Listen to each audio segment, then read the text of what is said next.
ಮತ್ತೆ ಹಳೆ ಸ್ನೇಹಿತರು ಒಂದಾಗ್ಬಿಟ್ರೆ ಇನ್ನು ನನ್ನ ನೆನಪಲ್ಲಿ ಬರುತ್ತೆ. ಸ್ವೀಟ್ ಏನಾದ್ರೂ ತಂದಿದ್ಯೋ ಹಾಗೆ ಬಂದ್ಬಿಟ್ಯೋ? ತಂದಿದ್ದೀನಿ.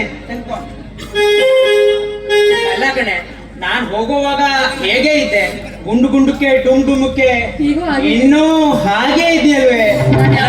ಹೊಟ್ಟೆಗಾದ್ರೂ ತಿನ್ನೋ ಸ್ವಲ್ಪ ಕಡಿಮೆ ಮಾಡು. ಯಾವಾಗ ನೋಡಿದ್ರು ಸ್ವೀಟು ಗಿಟ್ಟು ಅಂತ ಅದ್ರಲ್ಲೇ ಇರ್ಬೇಡ, ಸರಿನಾ? ಸರಿ ಸರಿ. ನೀರನ್ನ ಬಿಟ್ಟು ಎಲ್ಲಿಗೂ ಹೋದನಲ್ಲ ಕಣೋ. ಆದ್ರೆ ಬೆಂಗಳೂರಿನಿಂದ ಅರ್ಜೆಂಟ್ ಆಗಿ ಕಾಲ್ ಬಂತು, IT ಕಂಪ್ನಿಯಲ್ಲಿ ಕೆಲಸ ಖಾಲಿದೆ ಅಂತ. ಹಾಗೆ ಕೇಳ್ದೆ ಸಡನ್ ಆಗಿ ಹೋಗ್ಬಿಟ್ಟೆ ಕಣೋ. ಸಾರಿ ಮಿತ್ರ. ಆಯ್ತು ಕಣೋ, ಏನಿದ್ರು ನಾನ್ ನೋಡ್ಕೊಡ್ತೀನಿ, ಓಕೆನಾ? ನೋಡೋ, ನಮ್ಮಿಬ್ಬರ ಜೀವ ಎರಡಾದ್ರೂ ಹೃದಯ ಒಂದೇ ಒಂದಾಗೆ ಹೋಗಿದ್ ಕೆಲಸ ಏನಾಯ್ತು? ಸತ್ಯ ಇದ್ದಲ್ಲಿ ಜಯ ಇದ್ದೇ ಇರುತ್ತೆ ಅಲ್ವಾ? 100% ನಿಜ. ಪಾಸ್ ಆಗಿದ್ದೀನಿ, ಮುಂದೆ ಮೇಲ್ ಮಾಡ್ತೀನಿ ಅಂತ ಹೇಳಿದ್ದಾರೆ. ನಾನು ಹೋಗಿ ಅಲ್ಲಿಗೆ ಜಾಯ್ನ್ ಆದ್ಮೇಲೆ ನಿನ್ನನ್ನು ಕೂಡ ಕರ್ಕೊಂಡು ಹೋಗ್ತೀನಿ, ಸರಿನಾ? ಮಿತ್ರ, ಅಲ್ಲಿ ಹೋಗೋದು ಕೂಡ ಅಷ್ಟೇ ಎಜುಕೇಶನ್ ಮಾಡ್ಬೇಕಲ್ವ? ಅದು ನಮ್ಮಿಂದ ಅಸಾಧ್ಯದ ಮಾತು. ಎಜುಕೇಶನ್ ಬಗ್ಗೆ ನೀನ್ ಯಾಕೋ ಟೆನ್ಷನ್ ಆಗ್ತೀಯಾ?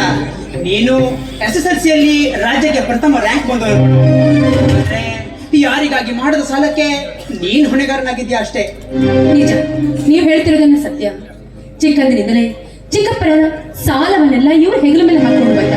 ಆದ್ರೆ ನಾವೀಗ ಯಾವ ಪರಿಸ್ಥಿತಿಯಲ್ಲಿ ಇದ್ದೀವಿ, ಅವರು ಅದು ಬೇಡವಾದ ವಿಷಯ. ನೀನು ಹೋಗಿ ಊಟ ರೆಡಿ ಮಾಡಮ್ಮ, ಹೋಗಮ್ಮ. ಏನಾದ್ರೂ ಹೇಳಿದ್ರೆ ಏನಾದ್ರೂ ಮಾತಾಡ್ತೀಯ?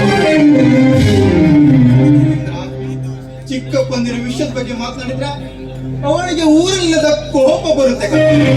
ಆದ್ರೆ ಏನ್ ಮಾಡೋದು?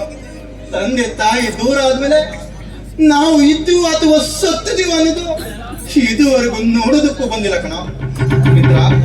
ಆ ವಿಷಯ ಬಿಡ, ಮತ್ತೇನೋ ಮನೇನಾದ್ರೂ ಹೇಗಿದ್ದಾರ? ತುಂಬಾ ಚೆನ್ನಾಗಿದ್ದಾರೆ ಕಣ. ಇನ್ನೇನ್ ಸ್ವಲ್ಪ ದಿನ ಅವ್ರನ್ನ ಕೂಡ ಇಲ್ಲಿಗೆ ಕರ್ಸ್ಕೊಳ್ತೀನಿ. ಅಂದಾಗೆ ಶ್ರೇಯಸ್, ನೀನು ಮೊನ್ನೆ ದಿನ ನ್ಯೂಸ್ ಏನಾದ್ರು ನೋಡಿದ್ಯಾ? ಅದೇ ಕಣ, ನಮ್ಮ ಕಾರವಾರದ ಮಾಜಾಳಿಯಲ್ಲಿ ಗೋಕಳ್ಳತನವಾದದ್ದು.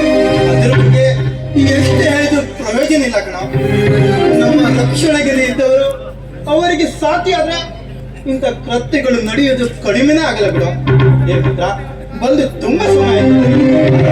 ಹೊರಗಡೆ ಹೋಗಿ ಕುಳಿತ್ಕೊಂಡು ಮಾತಾಡೋಣ. ಸರಿ ಕಣ. ಹಾಲು